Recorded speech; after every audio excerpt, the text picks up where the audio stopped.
You are about to enter the Shockwave Skull Sessions podcast on ShockwaveSkullSessions.com. And now your host, Bob Nalbandian. What is going on, everybody, and welcome to another episode here of the Shockwave Skull Sessions podcast. Co-host and producer Matt Hartnett here with you from our studios in San Lorenzo, California.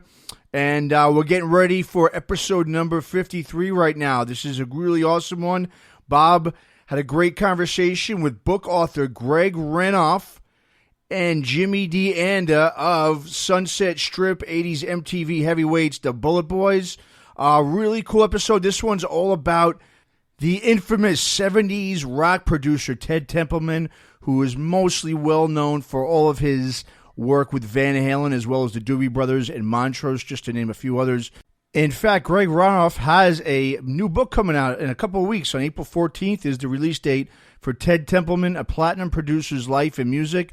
So be on the lookout for that coming up in a few weeks. And let's go ahead and get this episode going. Just to give you guys a heads up, we have a couple of other episodes in the works, ready to get rolling this weekend and next week.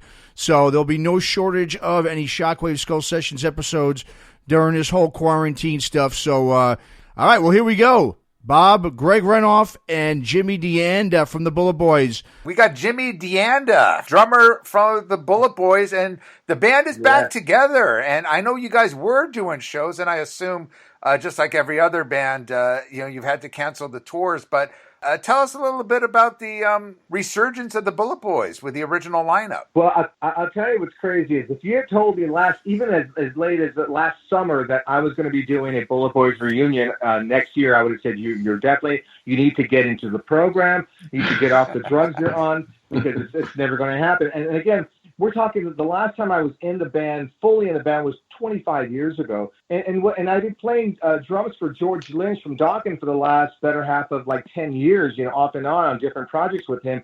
So I've had a home. I've been touring a lot, and I've done some things here and there with different musicians. But what happened was, I was doing a band with the three original members, which is the bass player Lonnie and the guitar player Mick and myself, and we had Andrew Freeman, who was in Last in Line. Sure.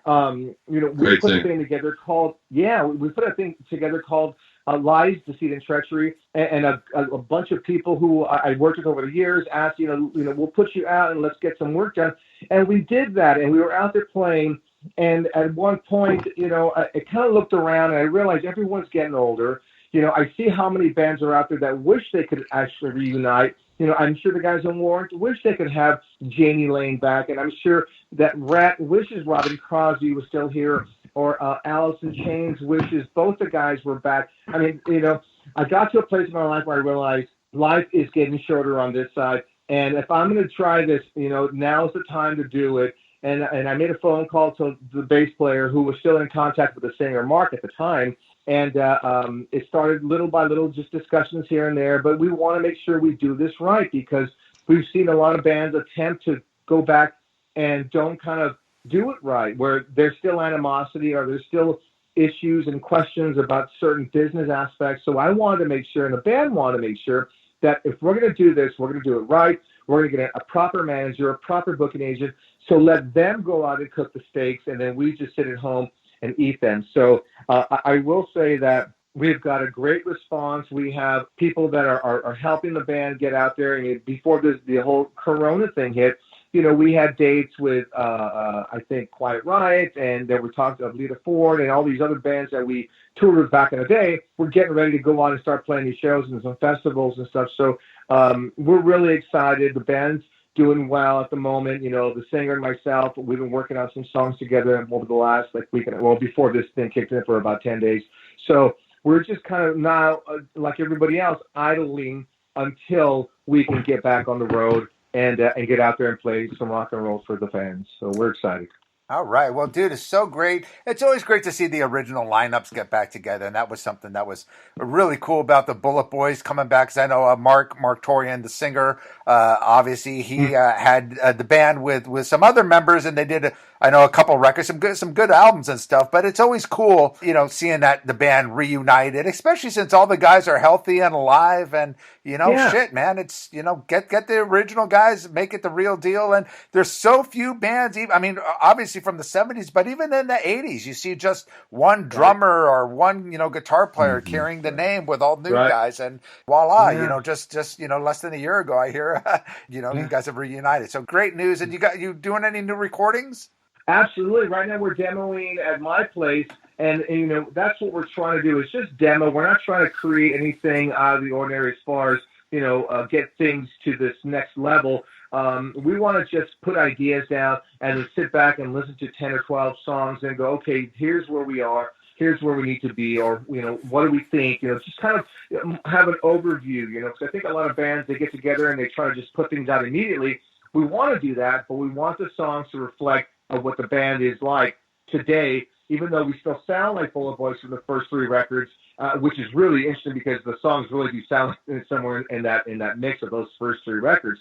But it's important for the band to really enjoy this time period, because honestly, who knows how long it's going to last? We're hopeful. Everybody's being cordial. Everyone's being nice. But I want to do it right. I want to do it with fun. I want to do it with the business right. So, again, we're just really grateful that it's actually happening now. And we're looking forward to getting back on the road. Hey, Jimmy, can I ask a quick question of Jimmy? Yeah. I was dying to know, when you guys start writing now, are there things that you were able to go back from that were kind of unfinished ideas from 20 years ago, or is it pretty much all fresh? Dude, that is so amazing that you just said that, because that exactly happened with us. We were sitting around and somebody said, remember that one song? We had this one track. And then once we talked about one idea, it was like after a while, like, what about that one? Oh, my God. And then we pulled out demos. Mick has demos. I have some, too. I'm still really close to, which we both know, we both know, is Jeff Hendrickson that was Ted Templeman's right-hand man after Don Landy. And he just is going to send me like 20 demos from between the first and second record that he still has. So amazing. We are definitely going back and we're revisiting some of those older songs, and we're going to probably revamp them a little bit, test them out and see what we have. But yeah, there was a lot of songs back then that I believe had potential, but Teddy had a vision for albums and what they were going to be like from top to bottom. So when he pulled a song, it was more about the whole of the album and not just, because I like this one song, you know what I mean? I love that you call him Teddy.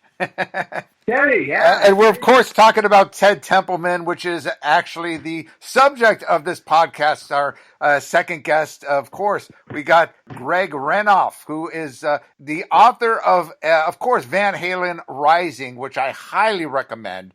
If anyone wants to get a complete look at Van Halen from their very, very early days as a backyard party band to a club band to the arena band, a fantastic book, Van Halen Rising. And you have a new book on Ted Templeman, of course, most notably Van Halen's producer, but he's produced everyone from Doobie Brothers to, of course, a debut Montrose record and the Bullet Boys. Mr. Ted Templeman, this book is coming out when, Greg? April 21st. So, of course, it's coming out in the midst of the coronavirus crisis, as we all know, like a lot of projects. And so Ted and I were going to appear at Vroman's in Pasadena, which, interestingly enough, in 1970, when Ted was done with his career as a singer, he was in a band called Harper's Bazaar. He was going to quit the music industry and actually almost applied for a job there at Vroman's to work because he liked books and was a history major. And so it's kind of funny. He did a book event with me for Van Halen Rising there.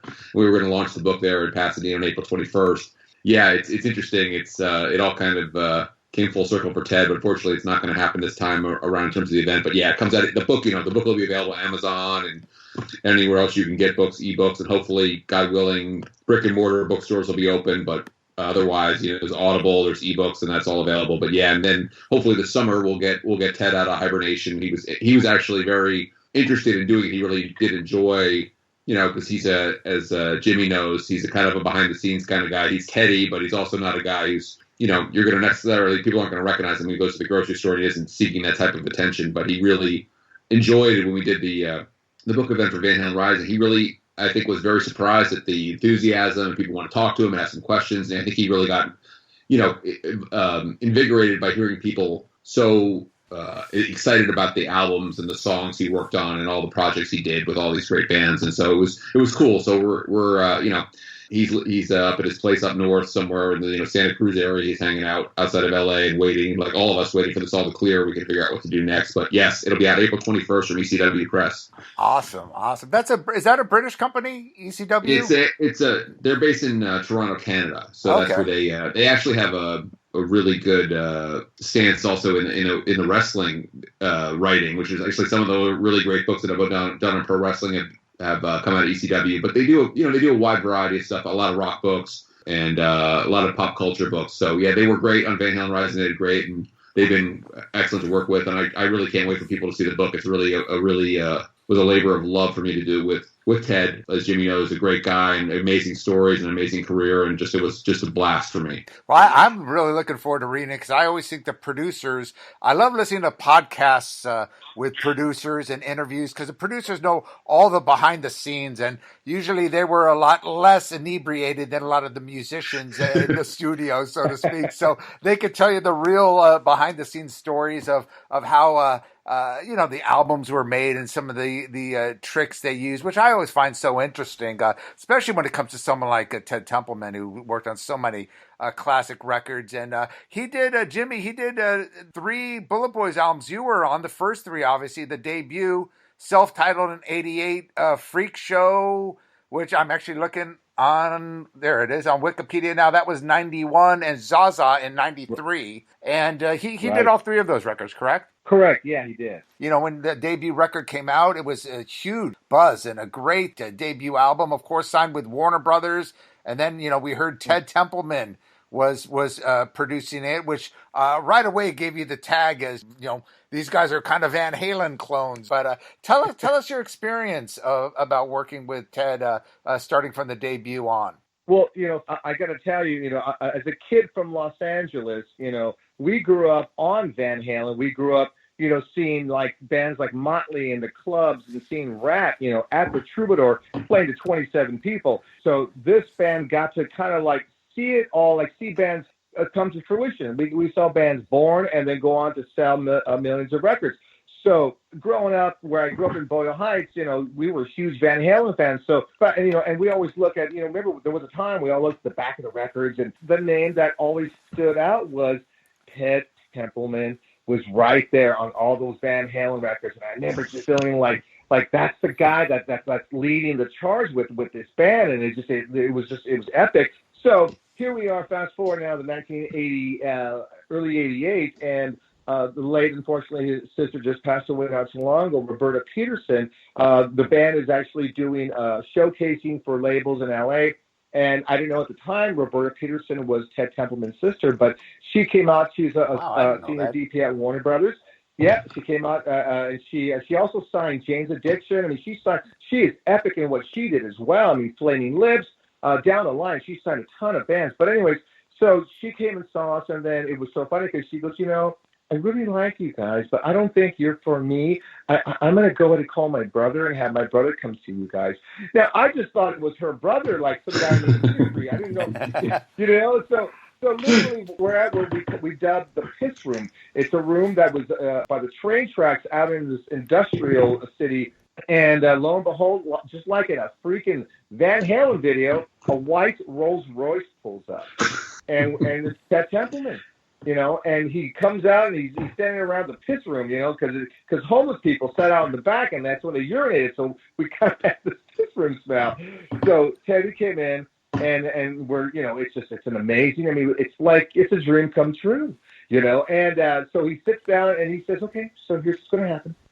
You're going to play songs, and when I've heard enough, I'm going to raise my hands." And we're like, okay, we go up there, and it's battle mode. It's full battle mode. This is the time of my life.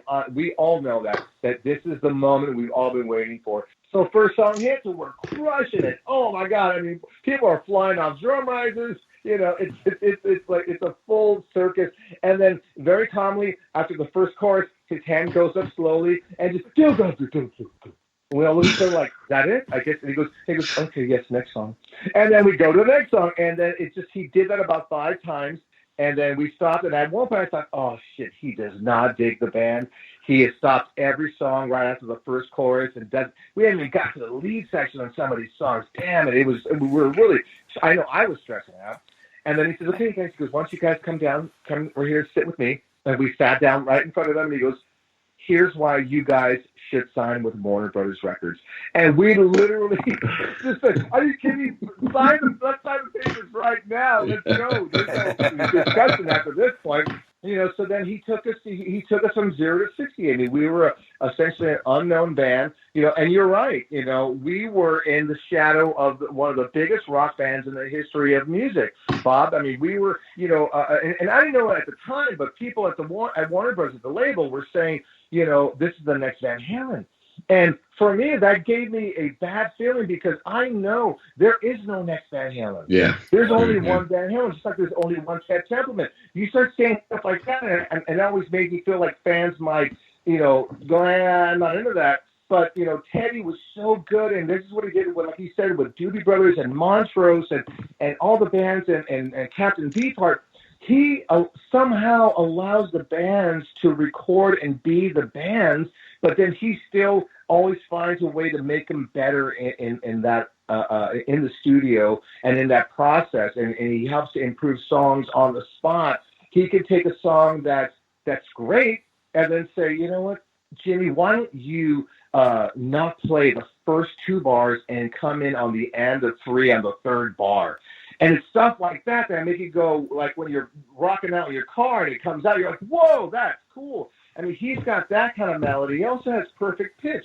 I remember we'd be sitting there blowing the doors off in the studio over at One on One, and he'd hit the talkback, and we'd all stop, and he'd go, Mick, your B string is flat. And sure enough, he tuned up, and he was just fence off. Like, he could tell that stuff, and so this is the man who, for me personally, taught me so many great things as far as, learning how to mix yourself in the studio, like myself, behind the drum set. Because remember, you said it, though, Greg, but also Teddy was the drummer of Harper's Bazaar. A lot of people don't know that either. He was the drummer. So this is a man who understood rhythms and understood melodies and knew production value, because he also, remember, Lenny Waronker, who was the president of Warner's, was his producer back when he was at Harper's Bazaar. So this is like lineage. This is like the guys who really built the sounds that we were listening to, like they did in Motown, like those cats did. Teddy and these guys in Mo Austin, they were building this entire rock and roll community for us back in the late 60s and the early 70s with Montrose, and then, of course, Van Halen and down the line.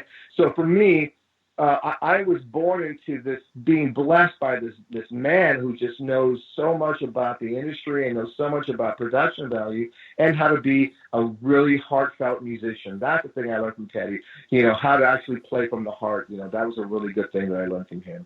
I was going to jump in and say that I was on another podcast with Jimmy a couple of years ago, and he told a great story about Ted, which I think really captures Ted's quality as a guy who was an artist himself. And as he will tell you, and we talk about in the book, that he would always tell you, I wasn't a very good performer, I wasn't a great singer. He was just he was always called himself kind of a mediocre pop musician. But he had a real empathy for people who were trying to record in the studio, and he was, Jimmy, you told that great story about how Ted came out and sat with you. That would be a great story to share, because I thought that was like one of the stories that really, like, I told Ted that story, and he was kind of like, oh yeah, but that's kind of like, he was sort of like, of course I would do that, but I can imagine a lot of the other producers wouldn't treat their artists like that. Are you kidding me? I mean, that was the reason why that I'll tell you the story.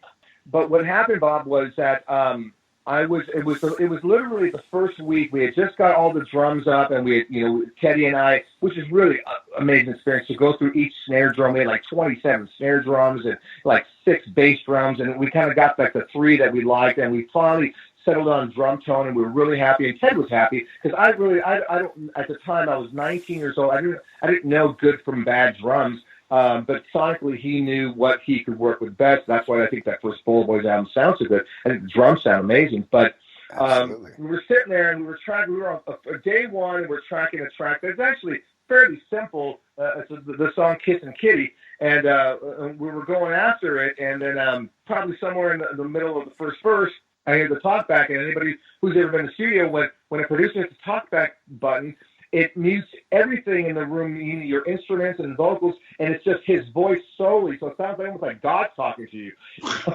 So there's a mute, and it's like, hold on, and then we all stop and like, whoa, shit, and we're looking, and this is that huge glass window that you've seen in movies throughout your whole life if you haven't been in the studio, and I look in there, and he goes, hold on, you guys, let's go again.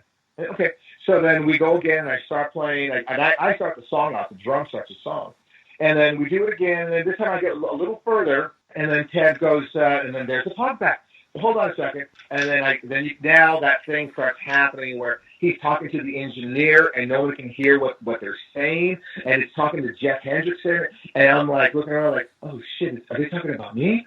And because I've heard the horror stories at that time where bands are recording and the producer will change out the drummer right at the top of the record, and they call someone like Kenny Aronoff in, and then that guy does the record, and you don't do the record, or Anton Fig, you know, so I'm like, oh, my stomach is turning. I'm like, oh, my God, I think they're going to replace me. Like, oh, my God. And so Ted goes, Jimmy goes, let's go one more time, and just, you know, let's have some fun. I said, okay. So we do it. We don't even get to the verse this time. And then he hits the talkback button, and he goes, hold on a second, you guys. And then now I feel nauseous. Now I feel like I'm going to puke. And then there's two doors, and I see him walk through the first door, and it's like, and he comes to the second door, and he looks at the guys, and he goes, "Hey guys, can you guys give us 10?" And then I go, "Me, Ted?" He goes, "No." He goes, "Sit down." And then the guys walk out, and now I swear, I know, I got beads of sweat on my forehead. And there's a piano that was behind me, and he pulls up the piano chair next to me, and then he says, "How you doing?" And I go, "I'm good." Ted, I go, "I think I'm okay." He goes, "Everything okay?" He goes, yeah. He goes, "I just want to come out and talk to you for a second." I said, "Okay." And he goes, "So, where are you from?" And I said, "Oh, I'm from East LA, from Boyle Heights, down the way." And he goes, "Oh, man." He goes, "Yeah." And then, we just start rapping about, like, small, mundane stuff, nothing really too, poignant. And then at that time, it's about 11:30, maybe, closer to 1 probably. And then I see one of the runners come through the studio, those two same doors, with a six-pack of Heineken. And then he comes out, and the guy puts the Heineken on the floor, and Teddy goes, "You want a beer?" And I said, "Are you having one?" And he goes, "Yeah." So we pop over there, and we start talking, and he says,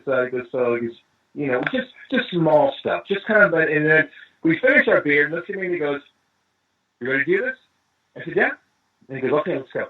He goes back in the room, and he goes, "Rolling," and I do the song, and that take from top to bottom is the take you hear on the record.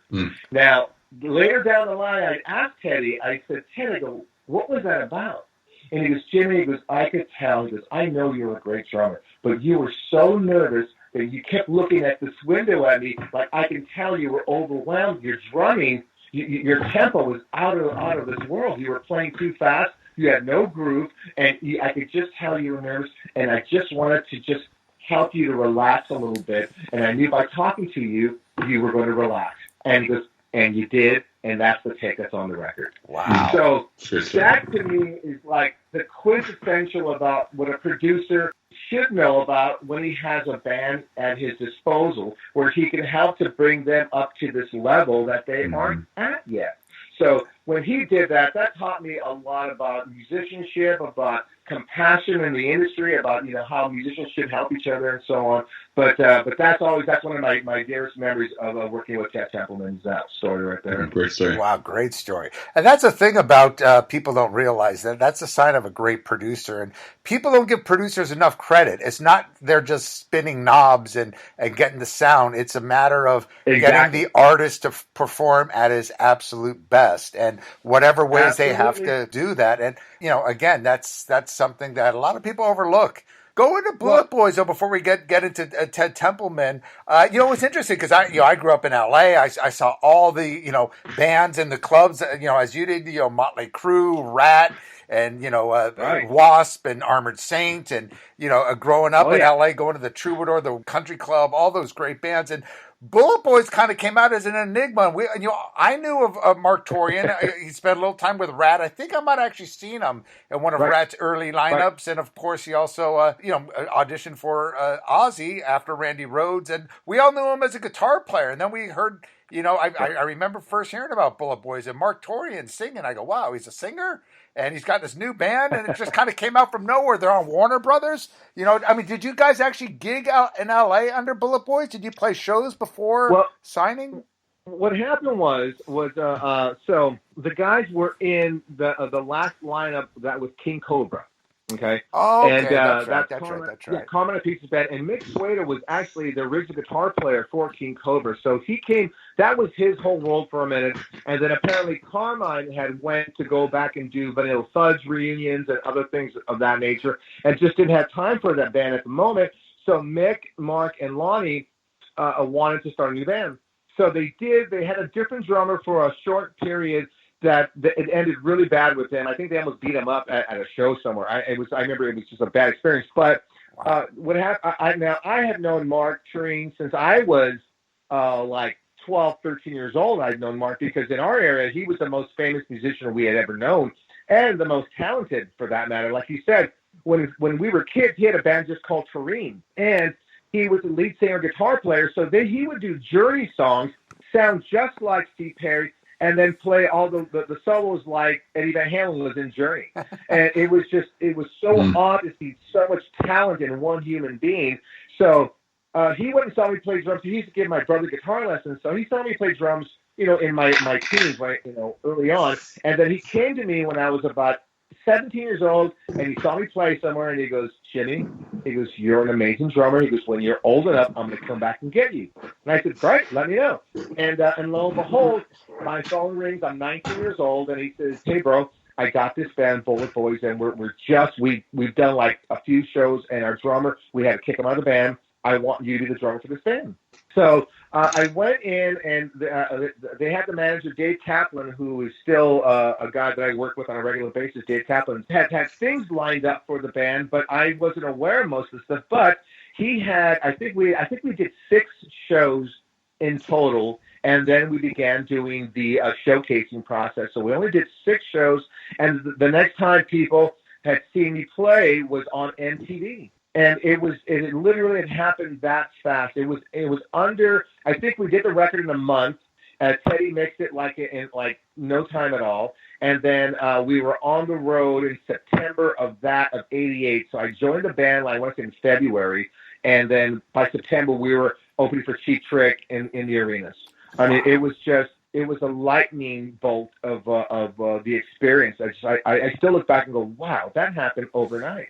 So we were truly blessed that it took off so fast and people loved it. So we were happy. So was it your first time being in the studio when you recorded the first Bullet Boys album with Ted, or did you actually? Yes. Wow. Yes. So you never did any demos or anything, huh? Well, I mean, look, you did demos in your friend's house with an 8-track recorder. That's, I don't know if that's the same thing, but, that was my first real studio that had, sound baffles and had actual, rooms that housed amplification and had, separating buildings for mixing process. I mean, it was one-on-one studios where Metallica did the Black record and Aerosmith did records and, down the line. So it was, that to me is like one of the best studios in the world. And I've now been in other ones, but one of the things that I want you guys to listen to when you guys listen to the song For the Love of Money, the low end on that kick drum is coming from the 64-inch speakers that were on either side of the drum set that Ted had one microphone going from the bass drum to these monster speakers that they look like cars. That's the low end process that he used to get my low end kick drum sound. So things like that, I remember so vividly. Like, he is just such a genius when it comes to natural tones and not processing and gating and making things sound like they're studio. They just we happen to be in the studio, and nothing should sound like Van Halen. Never sounded like a studio recorded band. It was clean recording, so you could hear the music. But Van Halen sounded like Van Halen, absolutely, just like Montrose did. Yeah. It's like the Doobies did. That was the band. So that's what. Again, I mean, I love other producers. Everybody's freaking great, but Teddy, to me, always found a way to allow the band sound like the band, and that's one of the hardest tricks to do, I think, as a producer. Absolutely. You guys had a real dream team too on those records. You had, at least the first one, you had Toby Wright as the assistant, if I remember correctly, who did Metallica and Alice in Chains, and you had Jeff Hendrickson, who Ted brought out of Power Station in New York City, who had been an assistant on records by like Chic and David Bowie, and then did the Even Smile record and all that stuff. I mean, you guys had like the Sonic Dream Team, those three guys. I gotta say, Jeff Hendrickson, to this day, I mean, like yesterday, I will call him for production questions, and then he will say, Jimmy, you're overthinking it. You've gone off the reservation. What you got to do is stop and go back to zero. And remember, you're just recording this experience of you playing the drums. You're not trying to blah, blah, blah. And I always get great information from Jeff. To this very day, he will help me with microphones and suggestions on how to do things. So, yeah, you're right. That was a dream team. We were very, very lucky to have those guys. All right. Well, let's talk to Ted Templeman, and you could get into some juicy stories in the book here, Greg. But going back, we'll concentrate. I mean, obviously, he's done an array of production. As you mentioned, from the Doobie Brothers and Captain Beefheart to Little Feat, Montrose, of course, up till Van Halen. But, we'll concentrate on more of the metal stuff. But one of his early albums, to get back to the Doobie Brothers, was a 71 when he first started. I'm seeing here was co-produced by Lenny Waronker from Warner Brothers. So I guess he was still on Harper's Bazaar at the time in 71, no? So Harper's Bazaar had basically kind of fallen apart by the beginning of 1970. So it's interesting. So Ted, as I mentioned earlier, Jimmy had mentioned, Ted had been in a band called Harper's Bazaar. That's how actually Ted got involved with Warner Brothers. Ted was in a band it was first called the Tikis. Tikis eventually turned into Harper's Bazaar. They were signed by Warner Brothers in 1966. They put out a song that came out in early 1967, a single called Feeling Groovy, the cover of the Simon & Garfunkel song. It came up a pop hit. They made a record with Lenny Waronker, and they would make 4 records with Lenny Waronker, who as Jimmy mentioned, became kind of Ted's mentor going forward. So 1970 rolls around. Harper's Bazaar has kind of run its course. They were I would call a sunshine pop band. They were like the third dimension or fifth dimension, excuse me. Okay. Mamas and the Papas. They were that type of a group. Yeah. And the music scene had kind of changed. Things had gotten a lot heavier and much more political in terms of lyrics, and that wasn't their thing. And so they amicably broke up. And then Ted was trying to figure out what to do. And as I mentioned at the beginning of the conversation, Ted was actually thinking about leaving the music industry, but Lenny and Lenny's wife, actually, who was a friend of Ted's as well, the couples were friends. Ted's wife was friends, and they were all friends together. Was basically really encouraging Ted. Well, don't quit the industry. Stick it out and see what you can do. And so Ted started putting out basically resumes to become a tape listener, which is at the time was kind of the very entry level job you could have in the music industry. It was as you might imagine. It was bands would send in demos or producers, independent producers, or booking agents, whoever would just send. I got this band. They would try to get a deal with Warner Brothers, and eventually what happened is that Ted did get a job with Warner Brothers, but it was not immediate. Ted actually in the book talks quite a bit about going to these different record labels, and basically, Ted had been a minor pop star. He was someone who, if you mentioned Harper's Bazaar, they would know who he was and stuff like that. But he would get all these no's from all these different labels in town. And he was pretty despondent. Not that he expected the door to be wide open, but basically no one would even give him a chance, like an entry level job. Eventually, Warner Brothers and Lenny particularly was able to get him a job.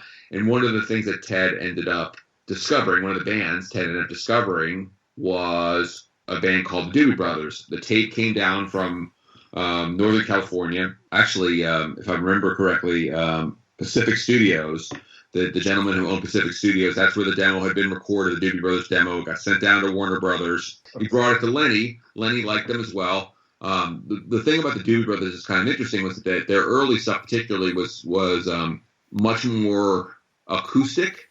So, they did some like jamming stuff live. It might have been a little bit heavier, but they were much more like a Crosby, Stills and Nash kind of sound was kind of their main line of their sound. And when Ted and Lenny went up to see them play, Ted said he was very struck by the fact that they were playing. They had these great 2-part harmonies where Tom Johnson and Pat Simmons do these harmonies together, and yet they were wearing leather. In fact, they were playing in front of bikers. So Ted tells these funny stories about going up to this biker bar in San Jose with Lenny Waronker, and these guys are both look like they walked off. Ted would say we look like we walked off a college campus. We were wearing our slacks and our button down sweaters and stuff like that. And we're these guys with their chains and their old ladies. He's literally Hell's Angels. It was like that type of biker bar. But they liked the group and they got a deal. Basically, Lenny and Ted were able to get a deal for the Doobie Brothers on Warner Brothers, and in doing so, Joe Smith, who was one of the executives at Warner Brothers, who was kind of a partner to Mo Austin,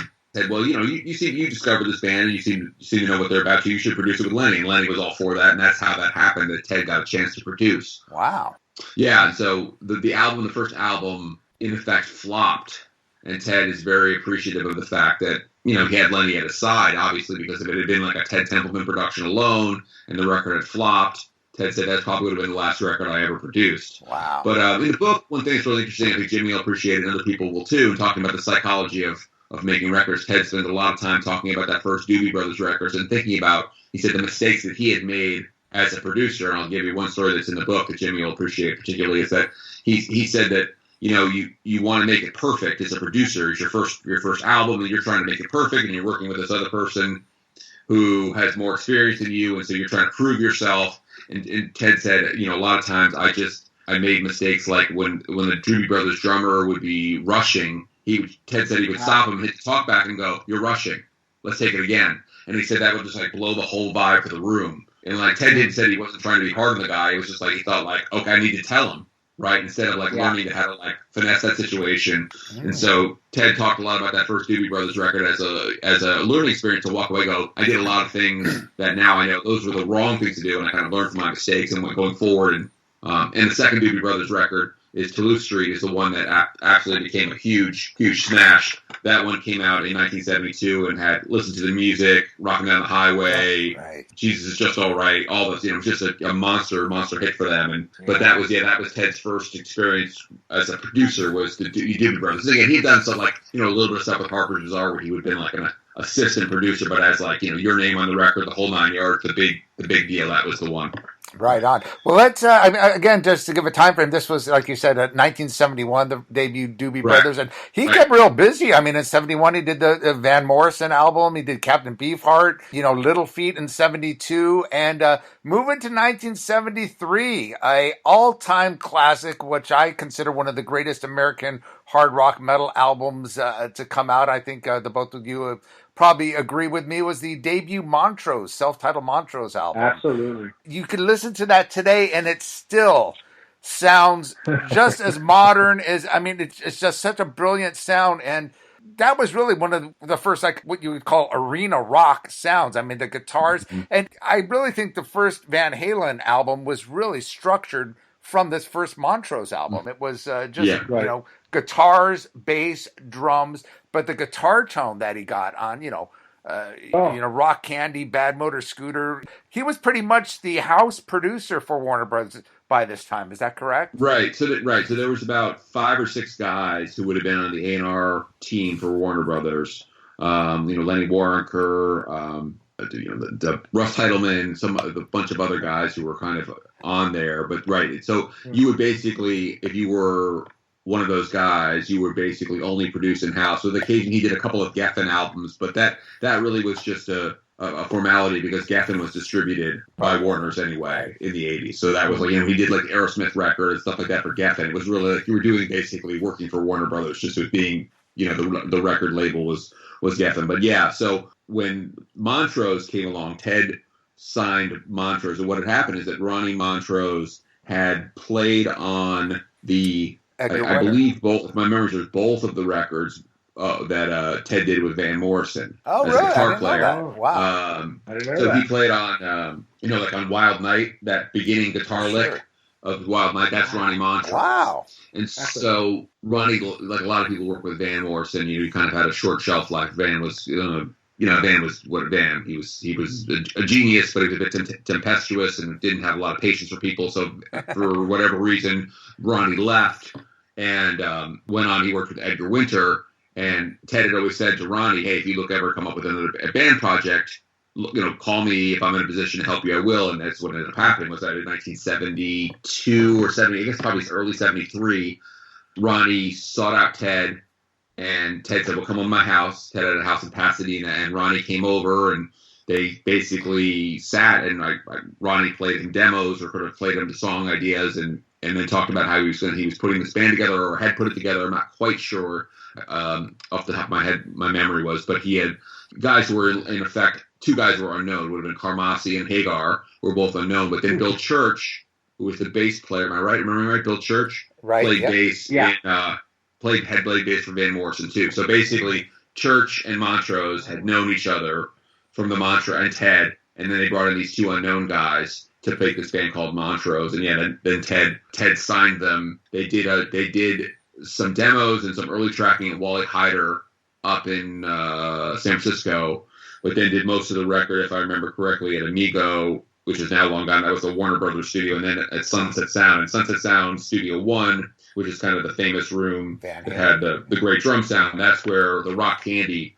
drum sound was done. It's Studio 1, in that's where they cut that track. Wow. That's amazing. That's interesting that these guys, coming from someone like Van Morrison, that was very kind of mainstream, kind of jazzy kind of sound, into something so heavy. I mean, that first Montrose album, that's around the same time Aerosmith was just coming out. And there weren't that many American, hard rock metal bands, so to speak, at the time, Nugent and the Amboy Dukes, and, you had a few other bands, but that album was just an absolute groundbreaker and one of the most underrated albums.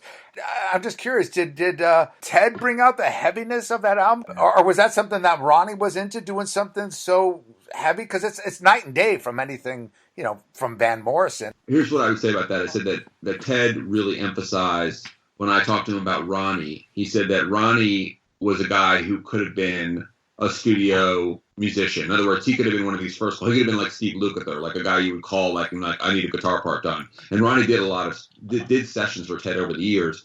But he said the thing that he always knew about Ronnie from watching him with Van Morrison, he said this guy had he could play this incredibly heavy, Les Paul stuff that Ted knew he could do, or had seen, but obviously never in the context of Van Morrison. He knew he was a great rock guitarist, but he said he had this great pop sensibility where he knew how to throw in these little licks and things that were made songs catchy.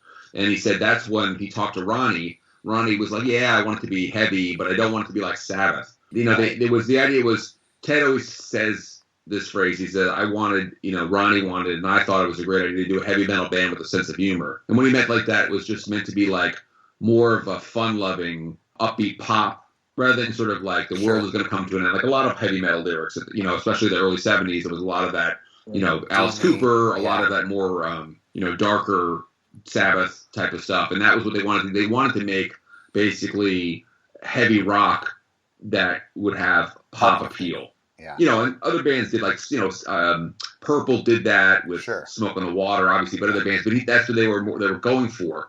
So that, I think that was the idea, to kind of combine the catchy choruses and the catchy riffs with that heavy drum sound and that heavy guitar sound. But I will tell you too, and Jimmy will probably appreciate this particularly, is that Ted said that the Montrose record taught him a big, big lesson as well, because he said when he and Don Landy had gotten done with it, Don Landy, of course, then went on, of course, work with Ted on Doobie Brothers, Van Halen, Little Feat, all this stuff. He was the engineer, just so people know. Right. Yeah. Right. This incredible sounding record that Don had gotten these incredible tones. Ronnie was he said Ronnie was completely at home in the studio and was kind of a gearhead himself. So there was like a lot of he and Don were working together, and just like Eddie Van Halen and Don Landy did the same thing. But he said that Ronnie and Don really tuned in. He said he thought we had a great team together working in the studio, but the album didn't really sell. It just basically disappeared from, got to like 150 or something on the charts and then disappeared. Wow. And he said, that was my wake up call. He said, you know what? We didn't have a song that was catchy enough to play on AM radio. And he said, that was the mistake. Like with the Doobie Brothers, all their hits went on AM. Like, listen to the music. They were huge. That was the pop format at the time. And he said, at the time, FM stations would play Space Station number 5 or something like that. But there was no made to order pop radio hit. And he said that's one of the reasons why he wanted to make sure that there was a song on the first Van Halen record, like You Really Got Me, that would be something that would get on the. He said that we needed something. He said I knew they'd like Van Halen written songs that had like Jamie's Crying. He thought they said these songs had pop potential, but he said we needed something that was an absolute kind of basically break the door down, so no one could say, they're okay. You know, they've got some good guitar riffs and stuff, but you needed something that was going to basically break them into the public eye. Now that was a song that the band had already. Ted didn't like hand them You Really Got Me. They were actually playing You Really Got Me in the clubs, and when Ted heard them. The first night he heard them, they played that song. So that was a song they already had in their repertoire. But that's why he said, I was never going to make that same mistake because we did not have a pop song on the Montrose record. He said it bugged him. To this day, it bugged him that it didn't break through at the time. I mean, he knows it's now seen as a seminal heavy rock record. But at the time that those guys, that Montrose didn't get anywhere because that first record kind of flopped. Well, that's interesting you say that because a lot of people, especially the younger people that aren't familiar with radio and how it worked back then, but it was all about, in the early 70s, about the AM hit. Because FM radio didn't really start taking off until the late 70s is when FM, they call it more album-oriented radio, where the AM radio, which everyone listened to, it was all about the hit radio, the 3-minute hit songs. And that's really what you needed to do. And people, have to realize this was, the 70s, this was before MTV. You didn't have any visuals. It was all about getting on the radio and touring. Right. And I don't think Montrose did a whole lot of touring here in the U.S. I know they toured... they were real big in France and other places throughout Europe, but that was a real shame about that album. And of course, that was the album that really introduced Sammy Hagar to the public. Does he talk about? Well, no. Go ahead. But not that, you guys. But that's also the band and the record that spawned a ton of other bands that ended up being the sound of the '70s. Because anybody who listened to that band, I don't care who you were when you came out that time period. Over the next 10 years, all those bands were influenced by that one record. That record was so seminal. I still, like you said, I'll put that record on this very day and go, this is the perfect record. Yep. It's, it's a rare thing to have that Teddy did. And again, you guys, to talk about the genius of Ted is that, a lot of producers could have jacked that record up. They could have overthought it. They could have overproduced it. They could have had too many harmonies going on. They could have had too much inner working with, musicians on the recordings. But they kept it a 4-piece, and Teddy kept it exactly the way he knew it should sound at the end. And that's something that he hears in the beginning. And that's the thing that, again, he knows how to let bands be the band. That's what's great about him. Absolutely. And that's a great thing about Ted Templeman. I'm glad you bring that up. There's so many producers, especially in that period of the 70s when you had all the progressive rock bands like Genesis and Yes, and they were doing all of these kind of experimental kind of things.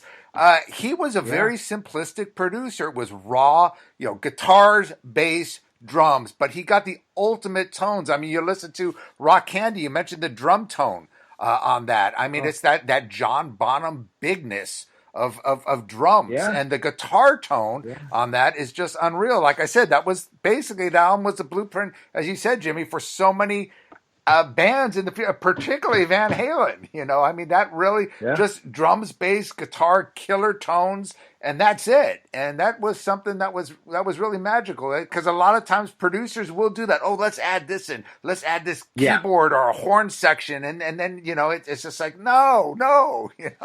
But I remember one time. Talking to Tommy Lee, and I asked him how he felt about the first Motley record, and he said he didn't like it. And I said, why? He goes, because it didn't sound like Montrose. And I remember thinking, that's what the guys who have successful records still go, it didn't sound like Montrose. Exactly. That's a great thing, The other thing that's interesting too, and I say this, and of course with Jimmy on the line, is that if you listen go on YouTube, you can hear the demo for Rock Candy. Which I'm not sure. I assume Ted was involved with it, the demo for it, that they cut it in the studio and Ted was there. But the tempo between the demo and the studio cut is different. And that to me, like Ted didn't, I said that to Ted, I said, did you change the tempo? And he looked at me with a smile and he goes, probably. Like he didn't want to say that, Denny didn't, he doesn't remember. It could have been Denny. Maybe it was Ronnie who came with it. But the tempos, like that, with that type of stuff where Ted was, I think from talking to people, so good at that type of just the little, rather than going let's put, like you said, like a 40-piece orchestra on this to change. Let's just change the tempo. That's all we need to do is to twist this a little bit to make it really sing. Yeah. That's the one thing that I, honest to goodness, I can really recall so specific with Teddy is he would come and he would hit the top back and go, the tempo's wrong. And then I'd go, what's it supposed to be? And he goes, let's play the song. Jimmy, don't play drums, just you guys play. And they would play the riff. And then he would look at Mark singing the line by himself in the control in his own booth there. And then he would come out. And this is the thing. I didn't know this, you guys. I didn't know Ted's history when Bullet Boys did the first record. I learned this all after. And this guy came out to my drum set and he goes, give me the sticks. Okay. And then I gave him the sticks and he goes, get up. And I got up and I walked with the drums and then he looked at the guys and he goes, 1, 2. And then he played the drum beat. And I was like, what the hell's going on right now? And then it wasn't until I think lunch. So you weren't aware that he was a drummer in Harper's Bazaar, huh? All I know Ted Templeman is from Van Halen at the time. It wasn't until years later that I went back in the Captain Beefheart and of course the Montrose and so on, and Doobies and stuff. But I looked at him at lunch and I go, Teddy, I go, you play drums? And he goes, well, I'm not very good, but yeah, that was my first instrument. And I said, no, I love you more than ever. He's a drummer, man. So yeah, that was a great experience to see Ted actually show me the part. He goes, here's what you got to play, and he played the part. So he understands that concept of the pulse. If the drums aren't right, if that rhythm isn't right, he's gonna sit there and look at you and go, it's not right, man. So that's I love that about him. Well, and we can leap ahead to 19. We can go circle back, but I'll just leap ahead real quick for you for the purpose of this conversation. Is that so in 1978 they were working on Minute by Minute, the Doobies, and they were having a terrible time trying to finish What a Fool Believes. And the thing with the song that Ted said it just didn't sit right. I just couldn't. The groove wasn't right. And at the time, the Doobies had 2 drummers, and so right. Ted's in the studio with Don by his side. He's got Chet McCracken and these other guys. These very good drummers. Oh yeah, these guys who have done many albums for the Doobies. John Hartman, who already had played on 10, probably 8 albums with the Doobies already, and so at one point. Ted was just at the end of his rope, just frustrated because he couldn't explain, he couldn't basically convey what he was trying to say. And Don said, You should go play it. I'm sure you've heard this story, Jimmy. And Don's like, what? Ted's like, what? Jimmy, Don's like, go play it. You know what you want, go play it. And so the actual take on the record is Ted playing with one of the other Doobies. I'm not sure off the top of my head which one it was. Anyway, one of the other drummers of the Doobies, Ted was on that's the take on the record.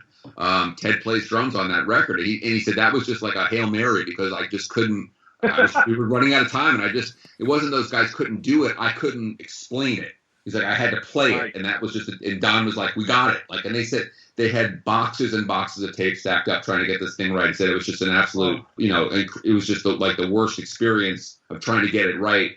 They were just all so frustrated, and then they got it, and it was just this big breakthrough. But yeah, Ted played on the number 1 hit, What a Fool Believes. That's Ted on drums. Wow, I never did that. I love that story. Well, listen, before we we'll jump into obviously Van Halen. Couple things about Montrose. Does he talk about in your book, Greg, working with Sammy Hagar on that first Montrose album? Because of course he worked with him, obviously later with Van Halen and Carnal Knowledge, and he actually did one of the Hagar solo albums. Was a VOA or something? Yeah. Does he talk about working with Sammy in the early days of Montrose and how that experience was, and if he knew at that time that Sammy was going to be this mega singer? I think he would tell you that he knew Sammy was enormously talented. I think with working with that band, Ted was really locked in. Probably more on Ronnie, just because they had the relationship previously. That was he was like the band leader.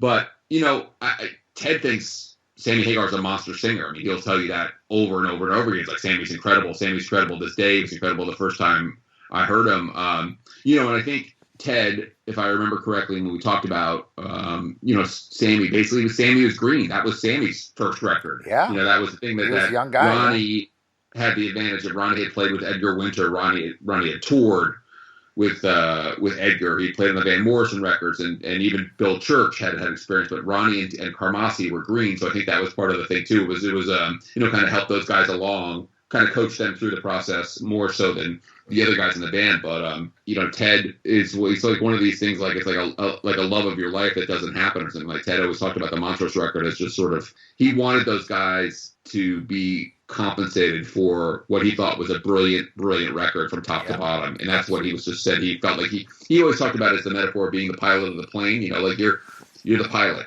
As a producer, you got you're supposed to land the plane. Like get it out, get it on the ground. We just didn't do it. It's a bumpy landing and crash, and it wasn't like a total flop. But he said it just was like a bumpy landing, and everyone's like, "What happened?" I don't know. I thought we had everything perfect, and it just didn't.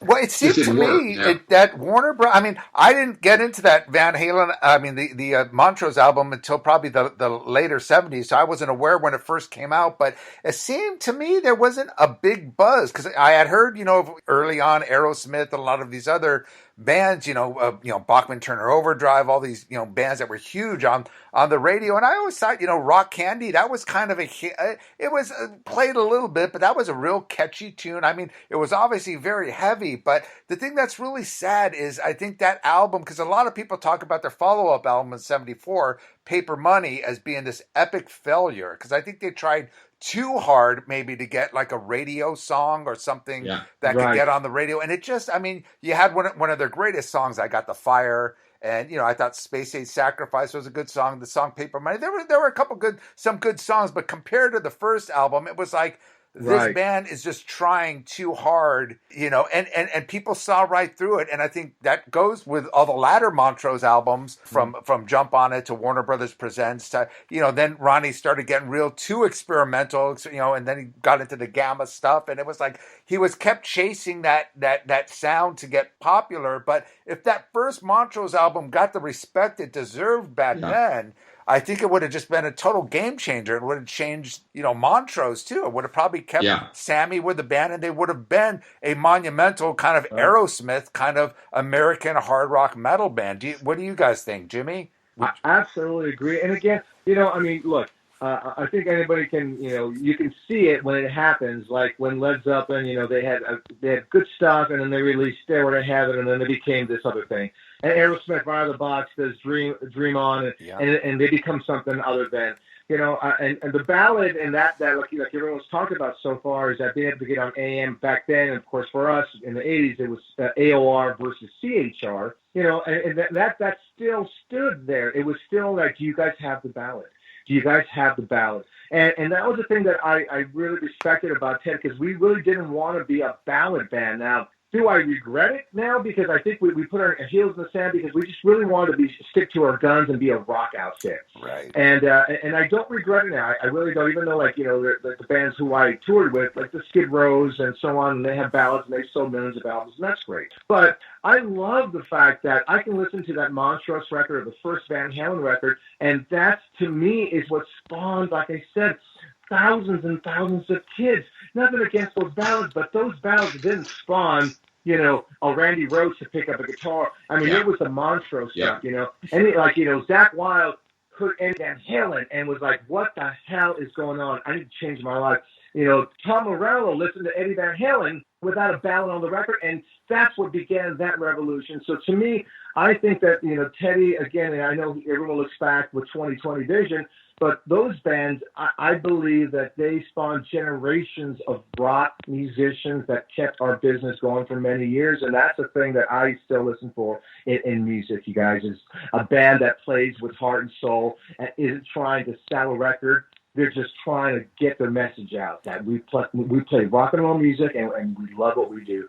So that's why I think those records are still better than any of the other records that were out after them. They were true. They were true rock and roll records. Yeah, I couldn't agree with you more, man. And that's one thing I really appreciate about that debut Bullet Boys record. It was just straight ahead, full on rock.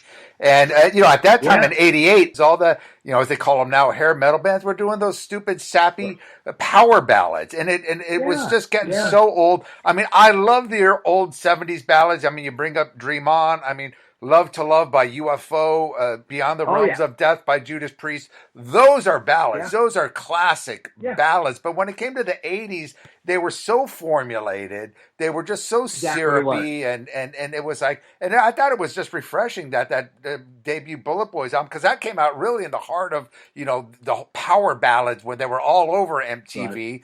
You just put up a straight ahead kick-ass rock album, and I love that. Yeah, and it was unapologetic, and that's what I loved about that first record. When we listened back to it, you know, at One-on-One Studio, we sat there and we listened back to it on the big speakers, and I really felt like this was a statement. This was about, you know, being true to what rock and roll was, and when we were kids, you know, I mean, like the first time you saw, like you said, you know, Aerosmith and Black Sabbath and Nugent and you know, AC/DC and Van Halen, you know, that was like, you know, it was life-changing. And I'm not saying that that's what our record was for people. That's for other people to say if it had that effect on them. But I felt that thing that I felt when I listened to those records, I felt it for my own record. And that was something that I didn't expect to have happen. But, of course, having a Ted Templeman at the helms, he landed that plane exactly like it was supposed to. You know, it was a great rock record. And again, like I said, you know, we got the comparison to Van Halen early on, and I wish to God we were that good of a band in that sense. But that first Van Halen record, like the Montrose record, you know, I don't care where you are or who you are, but if you're in the rock and roll community and you hear that backwards or that car horn, I mean, that's something's landing on planet Earth, and it's about to change your world. And so I was grateful that I was even a part of the lineage of Van Halen, man. Well, let's should we get into Van Halen, Greg? What do you think? Sure. Well, let's talk about that first album, because I remember the day that came out, and you know, it just took off like and the other thing about Van Halen is they became, you know, they toured with Black Sabbath, and they were a great live band, and that all comes to the fact that they pounded it out in the clubs for many years. They pounded out in backyard parties in Pasadena, and that's something today people don't realize. Everyone thinks, oh, Van Halen was just this new band, they came out in '78 and boom, all of a sudden exploded. But you know, as you know, and if I can't emphasize, you know, enough to read Greg's previous book, the Van Halen Rising, how much work and effort Van Halen and all those bands of that 80s, you know, a lot of the 80s, you know, glam or hair metal bands, as they call it, they worked their way up for many years in the clubs before they started getting recognition. You know, talk about '78 when that first album came out. Yeah, it's funny you mentioned the breakout of the record. The funny thing is that in terms of all their hard work, you know, and Ted wasn't necessarily the only guy who would have had not known this or would have known this, but when Ted got the call from Marshall Burrell, who later went on to manage Rat and was working at the Whiskey at the time, Marshall's the one who tipped off Ted about Van Halen, and in the forthcoming autobiography, Ted makes very clear, he's like, I never had heard the name Van Halen before. You know, and Ted's offices were whatever, Burbank to Hollywood, not that far. He's like, I never had even heard of this band, but Marshall was like, you got to go check out this band. Yeah, you know, the thing that I think people will like about the book is that, in terms of the Van Halen stuff, is that Ted and I did a lot of work on the studio sessions for the first Van Halen record in Van Halen Rising, and there is quite a bit of that. I mean, there's obviously a lot of that in the book, but Ted also talks about the sort of the atmosphere in his biography that's coming out, talks about the atmosphere inside Warner Brothers about Van Halen. And he said it was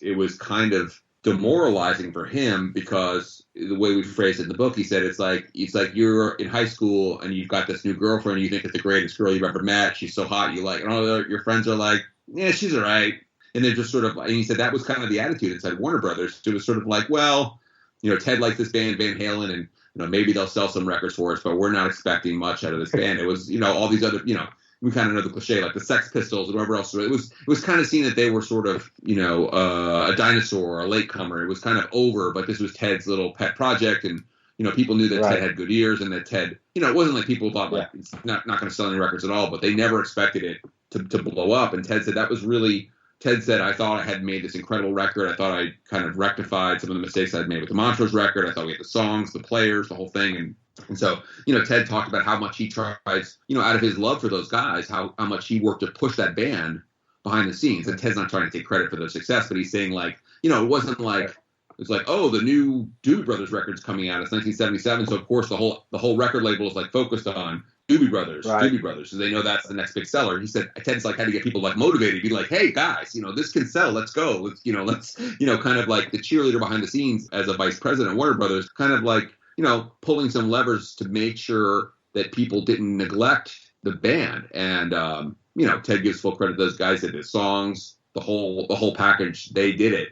But, Ted said he really felt like he had to put his fingers on the scales to help those guys get the proper support, because it was just not seen as a priority by a lot of people, because it was just like, oh, this LA heavy metal band. Well, whatever. We got Fleetwood Mac. We've got all these other things that are selling 10 million copies. We don't need, we don't care about this. As I say, you bring up the timing is so important. I can see why they would probably think that, or because in the late 70s in LA, new wave hit, and that was the huge thing. Punk and new wave were happening, and you had bands like the Knack and the Plimsolls and all this coming out. As you know, Greg, I did the first Inside Metal title was the Pioneers of LA Hard Rock and Metal, which really covers that 70s scene. And even though the clubs, the Starwood, you had bands like Legs Diamond and Snow and Smile, and even Yesterday and Today that would come down from the Bay Area, they were packing in the Starwood and all the clubs, but record companies would have nothing to do with it, because, as you said, hard rock and metal by 1978 was considered dinosaur rock. Black Sabbath, Deep Purple. I mean, of course, Zeppelin still had their name, but in America, but a lot of these other bands, the labels did not pay any attention. It's so funny you said, because I just today I did a little thing here on live for my Facebook, and somebody had asked me what LA band I felt that should have made it, that didn't get their just desserts when it came to success, and I said the band Snow. I still believe that 10 Inches of Snow record is like, it's, to me, it's like it could have been like a Van Halen record. It was such an amazing record, and like you said, and I'll tell you what's up, you guys, because being on the inside for just a couple of good years at Warner Brothers, that I do recall that was it. It was like the label believed in the things that were selling, that were making the money. And then Teddy would have to explain to them, well, you guys, we're not going to get a new Doobie Brothers if you just keep working the Doobie Brothers. You have to go on and find another Doobie Brothers, and that's how you do it. It's the next one is a band called Van Halen. Now, it's not going to be the Doobie Brothers, but it's going to do the same difference as far as it's going to make this label bigger and stronger and better. And I remember him, having to talk them into doing things sometimes where they didn't really want to. I mean, him and Mo and Lenny were like, they were the guys for a minute there, but I do recall him having to butt heads with people, say, no, I'm sorry, you guys, you're wrong. We need to do it this way. I know for a fact. And again, remember, that was the thing also, you guys, that bands will never know, for the last 20 years, will never have the experience of, is a label that actually worked a band. Where they sat there and they allow you to make a record that doesn't sell. And they say, don't worry, let's get back in the studio. Let's work on it more. Let's get you on the road. And they help the band to grow legs. Where now, if your first single, not your first record, your first single doesn't do it, you're done. And that to me is a sad state for music, because how are these musicians going to grow? I mean, first record of anybody that ever comes out, for the most part, except for Van Halen and Montrose and Led Zeppelin, I mean, most first albums from bands aren't very good. Oh, you look at AC/DC, Scorpions, all those bands, it took them like five or Judas Priest, it took them five or six records before they even went gold. And think about this. Had those bands come out today, they would never have grown to have those records they had after that. And that's, again, for me, I'm so blessed to be a part of the industry that when we all were around watching and learning and seeing how these things were done, and guys like Ted Templeman, who were literally the pillars to help get bands like Van Halen and other bands, their careers. I know and you're right, Greg, because I've asked him, because I'm such a huge Van Halen fan, and I try not to talk Teddy's ear off. We used to call Ted Tedward. That's he's a combination of Edward and Ted. But I used to ask him questions about the Van Halen crew all the time, and he was honest with me a lot of stuff. But it was, for me, he told me, he goes, Jimmy, you have to become yourself. Because I wanted so badly to be Alex Van Halen. I wanted his drum sound. I asked him what cymbals he used. He goes, why would you want to use his cymbals? I go, because they're great. I go, and that snare drum sound, I would love that snare drum sound. And he goes, Jimmy, that's Alex. You need to find Jimmy Deanna sound. And I was like, oh my God, I didn't even think about that. again, just great times with that guy, man. Teddy, man, doing that Van Halen record, though, changed the world, didn't it? Oh, absolutely. Let me ask you guys, when it comes to production, that's why I think, Van Halen, that was really, the timing was right for them, the scene needed something new, especially from an American band. And that first, Right. everyone knows the influence of that first Van Halen record. But I think a lot of people really downplay the production of that album. And not just the production, but Ted Templeman's whole influence on the album from, because you listen to some of the demos that Van Halen done, which were great and they were raw, but you could totally hear how Ted Templeman honed that band, that record, and we could get into some of the studio tricks he did in getting Eddie's guitar tone, with the microphone down the hallway and all this other stuff. I mean, they really, it's just the perfect record for that time, and people don't realize the amount of effort that the producer really put into this. Would you agree on that, Greg? I would definitely agree on that. Yeah, let Jimmy go. Jimmy. Yeah, Jimmy. Go, Jimmy. Yeah, again, like I said, you guys, I mean, I think we've all heard, I don't know if you guys ever heard the Gene Simmons demo of the Van Halen stuff. And, look, I'm not trying to put anybody down, okay? That's not my gig in life. But you can hear the absolute difference between the breath of life that Teddy has on those songs versus what Gene and his crew did with them. Nothing against with that, but, you play them back to back, you go, oh, my God, Ted has this ability to, again, let instruments breathe, let musicians do their job, and then he just then sprinkles that pixie dust, and gets everything exactly where it's supposed to be, man. So that's awesome stuff, man. Greg. The other thing too is that I was going to say is that in thinking about the first record too, Ted really talked quite a bit about how those guys were so fun and the vibe was so fun. And he said that's really what you want to try to get. You want to get the person. He always said, I wanted to try to get the personality of the artist on the record. He said, I always tried to think of myself as a lighting guy. And, of course, that's he's kind of underplaying his role as a producer. But what he means is that, I'm not trying to, basically take a cookie cutter and go, I need another Michael McDonald. So here, you're going to sing like Michael McDonald. You're going to sing like David Lee Roth. You're going to, he said, I want to get the artist, the band, the vocalist, whoever it is he's producing, I want to get them to shine through. And that's why he said, my records, whether it be Doobie Brothers, Van Halen, Bullet Boys, Nicolette Larson, none of them sound the same. He's like, I wanted it to dial in their sound. And so, he really talked about how with the first Van Halen record, the reason why, it sounds fun is because he said the guys were fun. He's like, that's why we left a couple of mistakes on the record. And it was just a matter of kind of letting Dave's personality going through rather than trying to, basically overthink some of the stuff with Dave. They definitely worked. He definitely worked really with Dave to try to get his vocals in the best possible shape for the record. But he wanted Dave sounded like he was having fun. And that's what Ted was trying, because he was. And he's like, I didn't want to take that life out of it. Don't go, oh, Eddie's playing us. Some producers go, Eddie's playing us too wild. And no, let him do what he does. And he said that was one of the things that was a breakthrough for him, kind of going through. He goes, Van Halen's not. I'm not sure. Again, I'm not trying to put any other bands out, but they're not Journey. They're not that type of band where he's like, it's got to be. They're a little rough around the edges. They're fun. They're the guys who are going to come in the room and knock over the beer bottles. Let it get that on the record, that kind of vibe on the record. I think that's really what he's talking about, letting it breathe. It's like you can, all great rock records have that to one degree or another, that vibe, whether it's Kashmir and you hear it, you go, wow, man, that's like transporting me to, another country. You sort of have that incredible feeling when you listen to it. And Van Halen record sounds like a party, in some ways. And that's what I think Ted did with Bullet Boys, too. The same thing. You guys had that same sort of, the energy, the youth, the testosterone, all that stuff came through where it wasn't it didn't feel like, basically clamped down and restrained. It feels wild. It became the Los Angeles beach sound, kind of, If you look at Van Halen, it had that. And this is before you had videos, so you could just kind of listen to the record and picture that, Van Halen, and as you say, even the Bullet Boys, it was that L.A. sound. The sound of going to the beach, having fun, beautiful girls around you. Yeah. I once asked Teddy about the, because I don't know if you guys are aware, because I still, to this very day, I will study Van Halen records like I'm taking a quiz next week.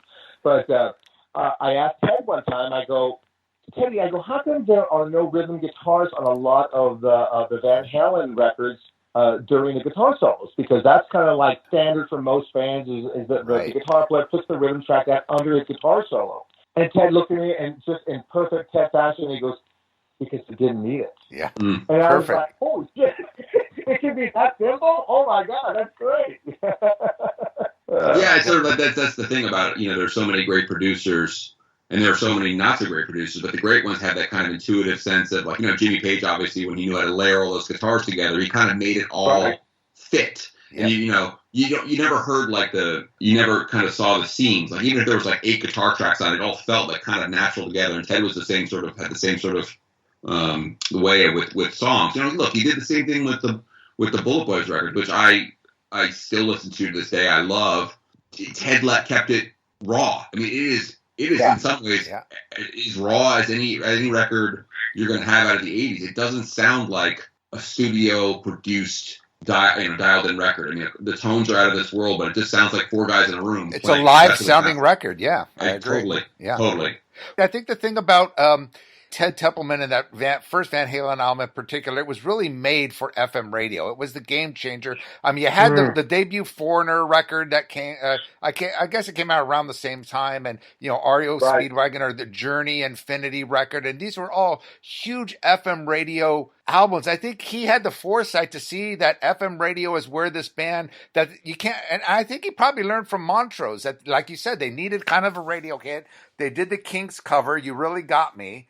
And I think he really knew that FM radio is what's going to break this band, apart from touring, because they're such a great live band. But he was able to get them on FM radio, which is during this time of new wave, and then here comes this Van Halen record. And you think of some of the other bands that came out actually before the first Van Halen album, like Legs Diamond, or the first 2 Yesterday and Today records, or the Angel records, or the Stars records.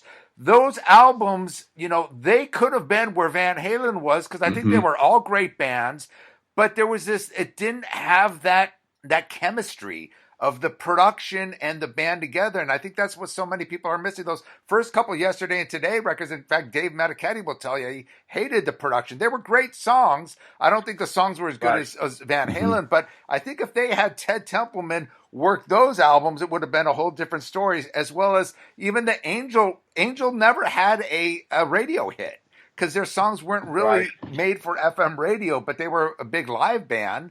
And Stars never had a radio hit. Legs Diamond had 2 albums, I think, before the Van Halen record came out. And those were great albums, but the production was definitely lacking compared to the first Van Halen record. And again, the time, I think if Van Halen chose another producer, like a kind of a no-name producer, or if they just signed with a major, and like you said, because no one really cared. We got our big bands. If they signed with, say, MCA at the time, and they just threw in one of their producers, you know, who knows? Van Halen could have been where Legs Diamond are now. I mean, I think, again, their songs would have came through, and of course Eddie Van Halen's guitar playing, but they still could have been more of an underground band, and without being a mainstream band that they become. Do you agree with that? Obviously, I'm biased. I'm writing the book with Ted, but, you know, I think the thing that Ted had that Jimmy's really made clear is that Ted has this musicality about him as a musician himself, and has this ear for songs. There's producers who are not musicians. Lenny Waronker, for example, is not a musician, which is always interesting to me, because the idea that you would, basically not be someone who'd be able to go, kind of hear those things that, like we talked about, Ted, like that bass notes out of tune. And even though I guess maybe if you're a non-musician, you kind of develop the ears to hear that. But that Ted really, I think, more than anything else, picked all the right songs for that first record. If you listen to the Van Halen demos that are on YouTube now, the Warner Brothers demos, there's lots of good songs in those demos. It's 25 songs, but there are some that are kind of like, Ted picked the right songs. Yep. I mean, that's the other thing too, is that what a great producer should do too, should go through, and Jimmy, sounds like you had the same experience with you guys had demos that Ted went through, and you kind of was like, these are the songs we're going to do. And that was to me, the thing that I really got to understand from talking to Ted so much, was that it wasn't just picking the songs. Ted talked about how, particularly Ed, but all the guys in the band had this ability to be almost modular with their songwriting. So if you listen to the Warner Brothers demos on YouTube, you can hear there were parts of one song that later became parts of another song. That Ted said he'd be in the basement with those guys at Ross House, and Ted would be like, I don't really like that bridge. And Ed would be like, oh, well, it's an A. Well, I've got this thing. It's from another song. And Ted would be like, yeah, that could work. Well, what about that, that one transition? Ed'd be like, oh, okay, I'll do this. And like Ed was just obviously this musical genius. And he's like, Ted said they were incredible at sort of being able to help him craft the songs. Like he said, almost any time I came up with an idea, I thought, oh, this is a really good idea, that Ed would come up with something better, or would take what I did and kind of move it a little bit in a different direction. That like, so with Ted kind of being able to be the objective person and be like, that song is not as good as this song. And I think that's really, Ted was not infallible in his career, but he had a pretty good record of hit making where he was good and had great ears to hear things, kind of help those guys figure out what songs were right. But then to be able to woodshed with those guys, and they spent a lot of time in Roth the Basement together thinking about it. Ted told me, you kind of figured out, either a song was a no, a maybe, or a yes. And eventually, sometimes some of the songs in the maybe went to the yes, and sometimes they went to the no. But he said that's how he would go through them and just sort of then zero in on the songs. And, sometimes you can get that maybe to a yes by changing a chorus or switching things around.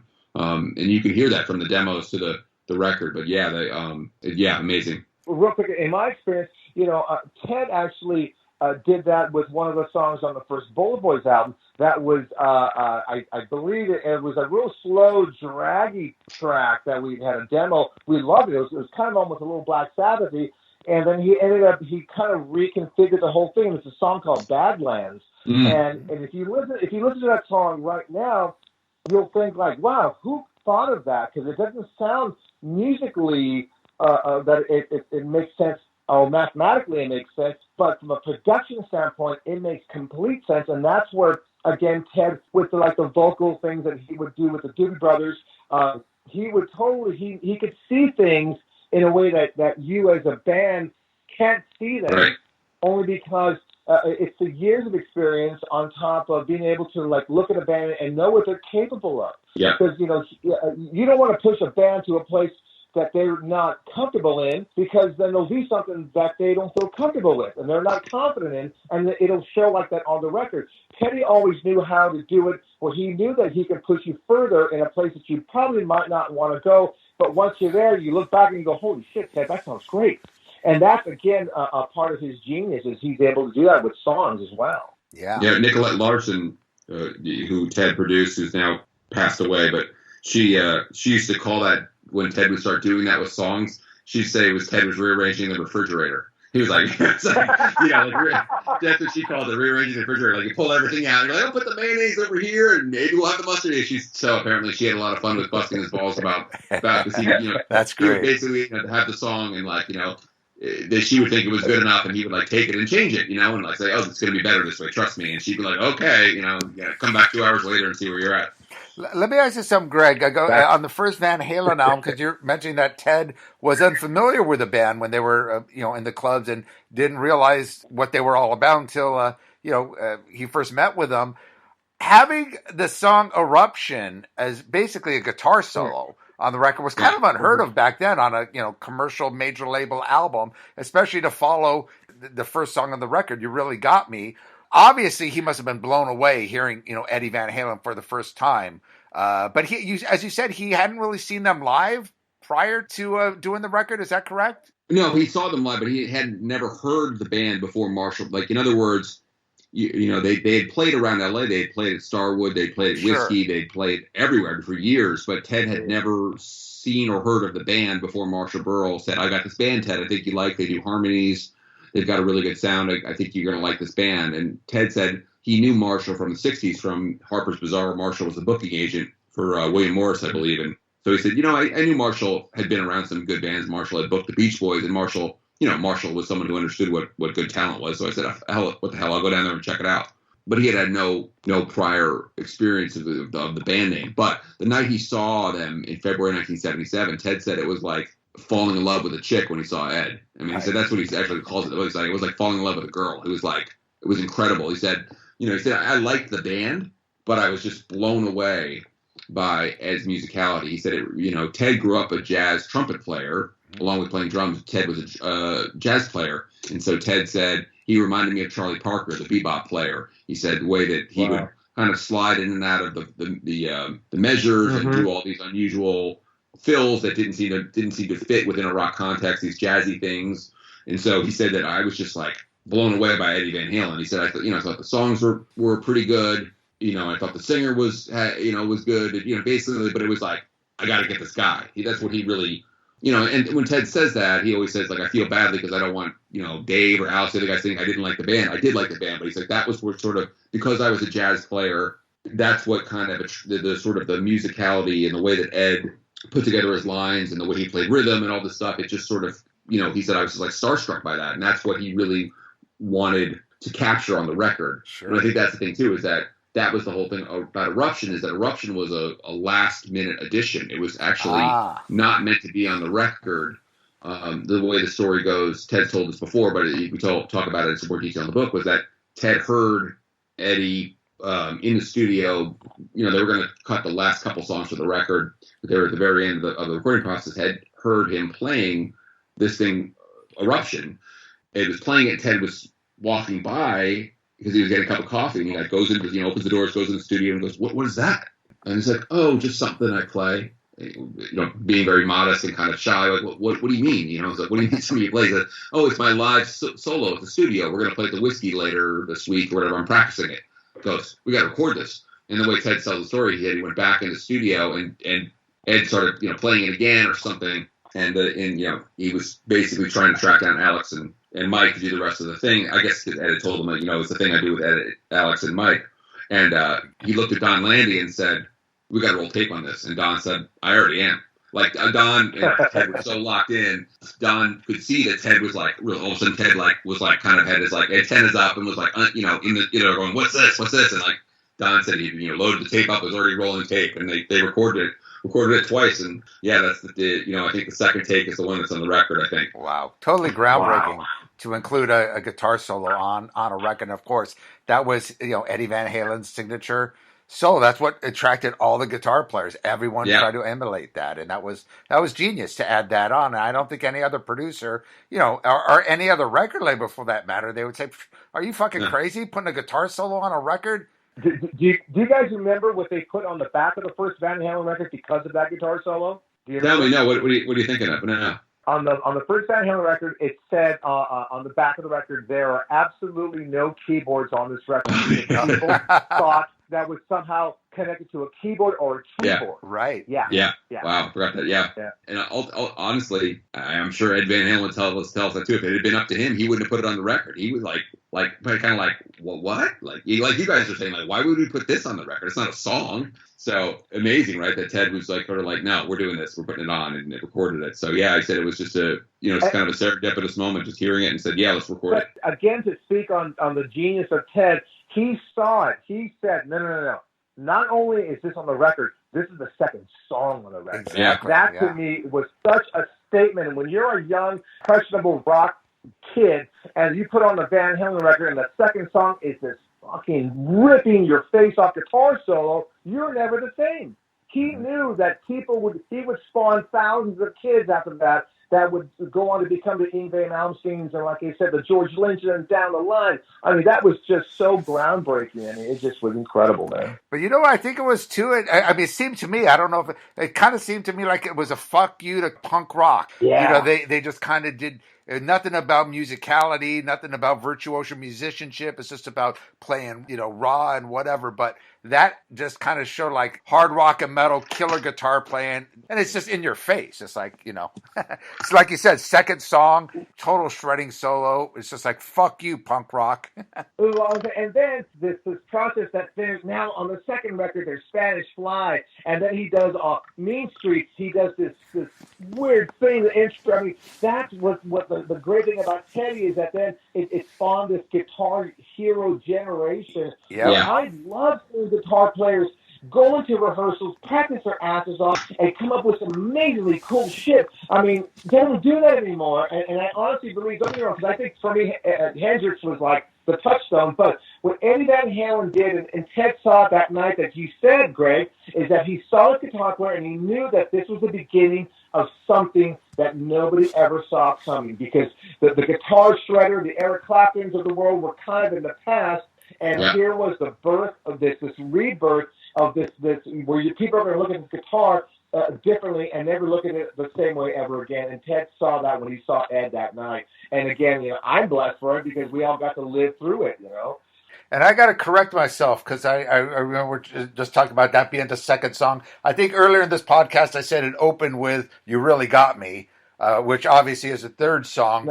Yeah. And I'm saying that because I know I'm going to get some emails. Dude, you don't even know Van Halen. Running with the Devil opens up that album. So, all right, I'll make that clear now before we move on. Self-correction, yeah. You're correcting now before you get the emails. Believe me, dude, these, I mean, I love the metal fans, but sometimes they're like, dude, you fucked him up. Bob Nalbandian, you made a mistake. You don't know your metal. My God. Anyway, I don't know how much time you guys got, but I figured we could, kind of end this and get into, talk about the Bullet Boys albums. Obviously he did not just the debut record, but he did 3 records with the first 3 albums with the Bullet Boys, which is pretty astonishing, and all 3 great records and unbelievable production. Talk a little bit about the growth from the first record to Freak Show to Zaza. Well, I'll tell you what was interesting for me personally, and remember the band. I was only in the band for like 6 shows, and then we got signed and we did that record. So a lot of what that first record is about is like this new melting pot of musicians of my style and finally mixing with Mick and Lonnie and Mark's style, and it was this really it worked well. And I remember Teddy saying this, that had any other if there wasn't one guy in the band that wasn't what it was, he probably wouldn't have signed it. He loved the band as a 4-piece. He thought that we had a very unique sound. And he did every now and again say, he goes, it's not like Van Halen, what you think. He goes, but it is Van Halen because you guys are fun. You guys know how to have a good time in the studio. And he goes, and that's something that translates in your music. But so the first album was very, like introducing yourself to somebody and then, beginning this process. But by the time we toured on that first record, which was, I think we toured for almost 14 months or something like that on the first album. We got home. Unfortunately, our singer Mark had nodules on his throat, so he had to go for surgery and he had to go away for a minute. And then, so the band wrote most of the Freak Show record when he wasn't around. And then when he came back, he contributed in a lot of ways that made that record what it was, because to me, that record was more of what the sound of the band was going to be like if we had went further down after the Zaza record. I really felt that the Freak Show record really was like, okay, this is us as a band, and I'll tell you, I know it's weird how, the Teddy does this thing where he brings in all these kind of like different perspectives into one situation. But so there's a song on the second record called Hang On, St. Christopher. It's a Tom Waits song, minus the chorus. And so he had, of course, it was his idea to do that song, which was, I think, is a great idea, because who would ever thought to cover a Tom Waits song? And especially Hang On, St. Christopher, because it's kind of abstract. And so we were kind of messing around with it one day, and then Teddy goes, it needs percussion, and I don't just mean like a cowbell, because I got cowbells. I can just and he says no. And he goes, I'm gonna make a phone call. He goes, you guys go break for lunch early, and we'll come back and we'll start tracking at about 2 or 3 o'clock. So we break for lunch and we're just hanging out, and then I see a guy bringing in congas. I see a whole setup of a grown-up percussive setup. So we get back in there, and then Ted goes, okay, you guys. So what I did is I called, and I'm using air quotes. I'm bringing a friend of mine in to help cut this song out. We need hand drums, and they gotta sound just right. I don't have time to bring someone for rehearsal. We got to do it in one take, and the guy's coming over, and I'm like, absolutely great. So we go out to the big room, and then to my left walks out Ted Templeman, of course. He's got a cowbell and he's got a bongo, okay? And he's got headphones on, and I go, Teddy, are you going to play with me? And he goes, yes, I am. I said, great. And then walks through the back door. Bobby LaKine from the Doobie Brothers is walking towards me, and I'm like, oh my fucking God, are you shitting me? And then there are congas right to the right of me. So literally in a like almost like a half horseshoe almost, Bobby LaKine from the Doobie Brothers, myself on the kit, and Ted Templeman on cowbell and bongos. And we count the song off. ooh, ba da da da, boom, boom, ga, boom, boom, ga, ga. It literally sounds like sex is happening. If there's a term to say audio sex, it's fucking at this moment. It sounds so fucking badass in my cans, and I'm trying not to smile like a big old buffoon, but I'm so happy. And I keep looking at Bobby the Kind, and he's laying it down. And I look over at Teddy, and he just gives me the head nod. And I'm like, this is the crazy experience. So that's what you hear on the Hang On St. Christopher track on the second Bullet Boys album. Is Bobby the Kind, the percussionist for the Doobie Brothers, to my right, so in the right speaker. And on the left speaker, the cowbell and the bongos is Ted Templeman, and I'm up the middle on drums. Wow. So, it was things like that I never would have thought that Bullet Boys would have been capable of. But like I said before, Ted Templeman is brilliant at pushing bands into a direction that he knows that they're going to be comfortable in. They don't know it now, but they do. So that record was that beginning of that process. So the new songs that we're working on today have those elements. They have bongos and congas and that stuff, because that's a part of what I know this band is the sound. And so we just really got to be ourselves in that second record. We got to really enjoy the experience of the recording studio, because the first time we were shot out of a cannon. We had a month to do it and get on the road. Because remember, you guys, we talked about it already, before 1993 or something, bands really got their fuel, and they got their legs on the road. Whether the album was selling or not, the label said, go on the road, go play fucking shows, go do that stuff while we work this record. So, for us, we got to become the band that was on Freak Show. And then by the time we did Zaza, it was an unfortunate, because I feel like the band had gone through a lot of drugs, and we were all really kind of, starting to spiral. And there was some negative influences, amongst friends and the band and stuff. So, as the record Zaza, I love that record. It sounds really kind of like it's a combination of Freak Show and the first album. But unfortunately, we weren't really a band at the moment. So that's why the reunited Bullet Boys right now, it feels more like what it should have been after Zaza. So we're really, like I said, I'm excited to be cutting these demos, and I can't wait to play them for you guys. I think you're going to dig them. All right, man. But I'm glad you bring that up, because those albums, A Freak Show and Zaza as well, I mean, totally underrated. And I think, obviously, they came out in the early 90s when, grunge started to hit. And, you were kind of one of the latter bands of that generation of 80s metal, as they call it. Do you feel it was mostly the grunge era that was affecting Bullet Boys at the time? Well, I do believe that to me, and I know a lot of my contemporaries don't like when I say this, but I believe grunge was a very necessary step for music as a whole. I believe that the industry that, like we talk about hair metal, had become so stagnant, and there was no more soul left. The early days of that rock movement, like the Rat and the Motleys and bands of that nature, I really felt that still had the edge. Wasp, the first Wasp record was amazing. Great. I mean, there was a lot of raw great records that oh my God, So by late 88, 89, like we talked about, people were just trying to look for that ballad hit, and they were cookie cutting. These bands, you get the blonde singer. You get the shredder guitar player, and then you get the bombastic drummer, and then that's our formula, and let's go out. And there was nothing. That's why the first time I saw Primus, I was like, oh my God, I love this. This is so great.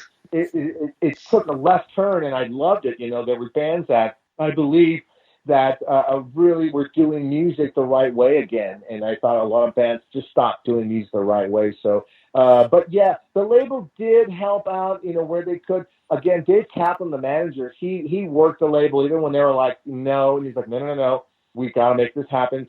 Go ahead and keep putting more money into it. We're going to work the band some more. So Dave was absolutely stellar in keeping the band working.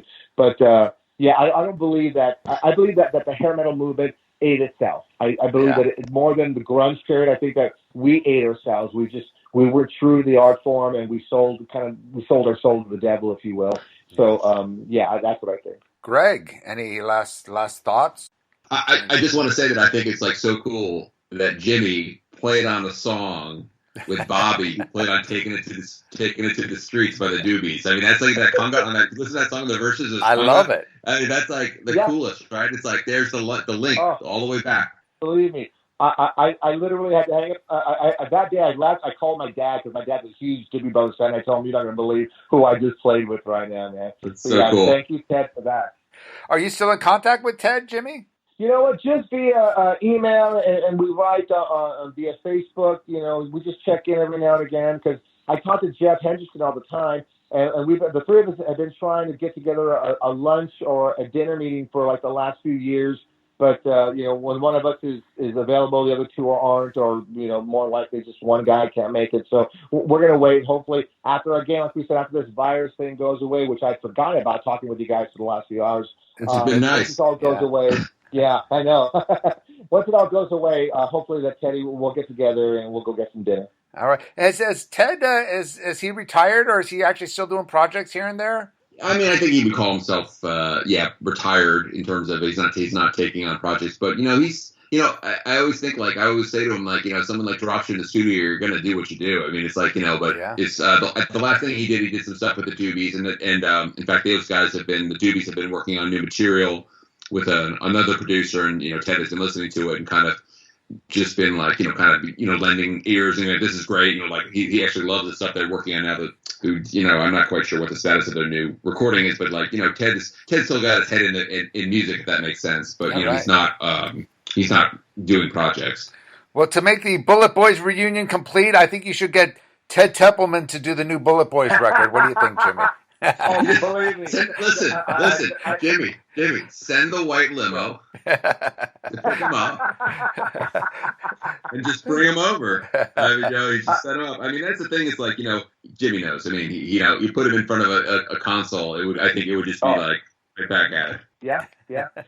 And again, you guys, I mean, look, I never say never anymore, and I, of course, it would be completely up to Teddy, but I mean, that would be just such an amazing experience to now, to do a record now with Ted would just be I would just be in heaven because when you're a kid doing it, it's special, but you don't really know how special. Now I know how special. A buddy of mine once told me that he thinks that, or he timed it or something that there's a Ted Templeman produced song on AOR radio about every 5 minutes. And I was like, wow, that's crazy.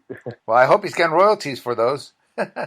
I'm sure he got some points off those records working at Warner Brothers. I'm sure he does. Well, cool. Yeah. Well, the title of the book, Greg, I didn't even mention the title. Yeah. Yeah. So it's easy. It's Ted Templeman, Platinum Producer's Life and Music. It's on ECW Press. It'll be out April 21st, and you can pre-order it now on Amazon or BarnesandNoble.com, and it'll be a audiobook. Audible will be out, ebook, and then paperback. And I would love people to pre-order, check it out, and I'm looking forward to the new Bullet Boys project, and the tour, I'm hoping. As far as the audiobook, did you actually do the audiobook, the narration? I did not, and someone asked me if Ted was going to do it. No, it's the publisher sells the rights to a audiobook company, basically, and they do it themselves. Yeah, that's good. I talked to a lot of authors that had done it on their own, and they said it's almost more difficult than actually writing the book. Oh, right. You gotta let's take that again from the top. Chapter from the top. Crazy. So, Jimmy, what's good? So, you guys are working on some new Bullet Boys upcoming album, or are you going to do the singles thing and put it out, or waiting for a full album to come out? Right now, as it stands, it's just the EP as of right now. So we're just, again, you guys, we're just trying to have a good time with each other because I feel like, we get right back into that intense relationship. Things might not be good, but we're doing, right now, we're just demoing ideas. We're putting together, ideas, verse, chorus. Okay, put that away for now. Verse, chorus, put that away for now. Just get the riffs and make sure they're big and sexy because that's what that band was all about, was big and sexy rock riffs, and that's what we'll be putting out hopefully somewhere here soon. All right. Well, cool. And I know you guys got Facebook pages. You actually have a Facebook page, Greg, for your Van Halen book. Can people still contact you there through Van Halen definitely. Rising? Yeah. the Van Halen Rising Facebook page is still there. And of course, I'm on Twitter at Greg Renoff. I'm pretty active on Twitter, and you can find me on Facebook. I'll friend most people. There's some people you have to after the radar goes, I don't know about this person, but I'll friend most people. So yeah, shoot me a friend request, and I'd love to talk rock with people or whatever. And yeah, I'm around. Right on. And Jimmy, you're available for people to contact you? Yeah, there is a Bullet Boys page, but I'm also, under my name, Jimmy DeAnda, on Instagram, Twitter, and also Facebook as well. And I do the same thing that Greg does, where I love sitting and talking with people about rock and roll. So anybody can just contact me and just have some connection. All right, gentlemen, this was a fun one, man. I can't wait to read your new book, Greg. So looking forward to it, and thank you again, man. I really appreciate it, guys. Oh, it was really fun. Thank you, both of you guys. All right. Thanks, Jimmy. Take care, gentlemen. Bye-bye. Bye. Thank you for listening to the Shockwave Skull Sessions podcast. Subscribe and listen to all episodes by going to our pages on iTunes, Spreaker, YouTube, Spotify, and more. You can listen to all other episodes and access up-to-date information and news on the Shockwave Skull Sessions podcast by going to our website at www.shockwaveskullsessions.com. Email all comments, questions, and suggestions to shockwaveskullsessions@gmail.com.